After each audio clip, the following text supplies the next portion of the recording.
ফেসবুকে দেখতে দেখতে আমি নিজেও নিয়ে চলে আসলাম সেই ভাইরাল ডিম রেসিপি। এই তো বাসায় অনেক বেশি রান্না বান্না করা হচ্ছে, কারণ ইদানিং বাসাতেই থাকা হয়, তাই আজাইরা বসে থাকলে শয়তানে একটু লাড়া দিব। আমরা নিজেরাও বাসাতে ভাইরাল এই ডিম রেসিপিটা ট্রাই করে দেখলাম, কেমন হয়েছে সেটা আজকে আপনাদের সাথে শেয়ার করব। হ্যালো এভরিওয়ান, আসসালামু আলাইকুম সবাইকে, কেমন আছেন আপনারা? দেখেন আমি পেঁয়াজ কাটতে কাটতে কান্না করে দিয়েছি পুরাই। রান্না করতে গেলে সব থেকে কঠিন কাজ আমার কাছে মনে হয় পেঁয়াজ কাটা। যাই হোক, ভাইরাল সেই ডিম রেসিপি করতে আমাদের কি কি লাগবে আমি বকবক করতে করতে এটাই এক্সপ্লেন করছিলাম। এখানে আমি ধনিয়া পাতা নিয়েছি, একটু পেঁয়াজ কুচি নিয়েছি। এরপরে মেইন যে রেসিপিটা লাগবে সেটা হলো শসা। আমার বাসায় কিন্তু শসা ছিল না, কুড়িয়ে নিয়ে এসেছিলাম, চেয়ে নিয়ে এসেছিলাম। মাঝে মধ্যে রান্না বান্না করতে আমার অনেক বেশি ভালো লাগে, নতুন নতুন রেসিপিও ট্রাই করে দেখি, কিন্তু এতই অলস আমি যে আপনাদের সাথে শেয়ারই করতে পারি না। কেন জানি মনে হলো এটা আপনাদের সাথে শেয়ার করি, কারণ এইটা ফেসবুকে দেখার পরে যেটা ভেবে আমি এই ডিম রেসিপিটা করেছিলাম তার থেকে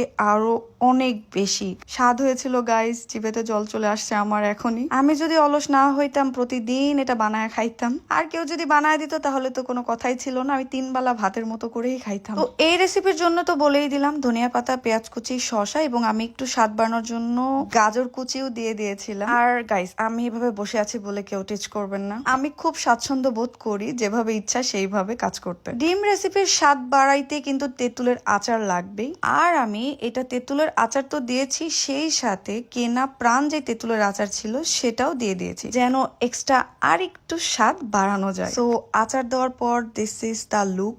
এরপরে আপনার কাজ থাকবে যা পারবেন জাতা মাতা যত রকম মশলাপাতি দিবেন। আমি এখানে 2টা কাঁচামরিচ দিয়েছিলাম, সেই সাথে শুকনো মরিচের গুঁড়া, চাট মশলা।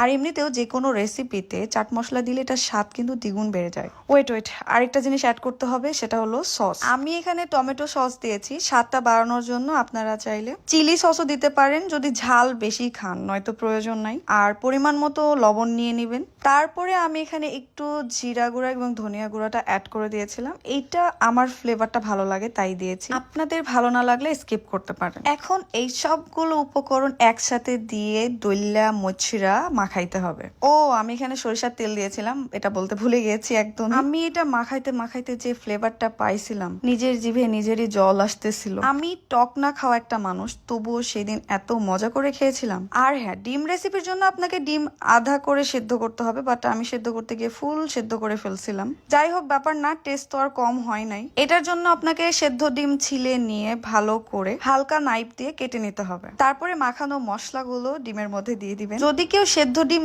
না খেতে পারেন, তো আমার মনে হয় এটা বাসায় একবার হলো ট্রাই করে দেখবেন। ট্রাস্ট মি গাইজ, আপনাদের প্রতিদিন ডিম খেতে ইচ্ছে করবে, তাও একটা না 2টা 3টা করে। আমি কিন্তু খুব একটা টক পছন্দ করি না, অথচ এই ডিম রেসিপি আমি খুব মজা করে খেয়েছি, মানে চেটে পুটে খেয়েছি বলতে পারেন। ফাইনাল লুক ছিল এটা গাইজ, ইয়ামি ইয়ামি। সো আমরা পরে একদম ফ্রেশ হয়ে তারপর ডিম রেসিপি নিয়ে বসে গিয়েছিলাম। ডিমের লুক ছিল জাস্ট ওয়াও, আর আমি খুব মজা করে খেয়েছি। একটার জায়গায় বলতে পারেন 2টা ডিম অনায়াসেই খেয়ে ফেলতে পারছি, মনে হচ্ছিল আর একটু যদি খেতে পারতাম, কিন্তু গাইস ভয় পাচ্ছিলাম, কারণ আমি টক খাই না, তারপরও টক অনেক মজা করে খেয়েছি। ভাইরাল এই ডিম রেসিপি আপনারা কে কে ট্রাই করেছেন আর কে কে ট্রাই করেন নাই এখনই কমেন্টে জানিয়ে দিবেন। আর যারা যারা এই ডিম রেসিপি ট্রাই করেন নাই, আজকে বাসাতে বানিয়ে ট্রাই করবেন। আমি আপনাদের গ্যারান্টি দিয়ে বলতে পারি, আমার ভিডিও ফলো করে যদি এই ডিম রেসিপি ট্রাই করেন, আমাকে অবশ্যই একটা থ্যাংক ইউ দিয়ে যাবেন, আই এম ড্যাম শিওর। যাই হোক, পুরো ভিডিওটা মজা করার জন্য আপনাদের সাথে শেয়ার করা, কারণ আমার কাছে এই রেসিপিটা খুবই মজার লেগেছে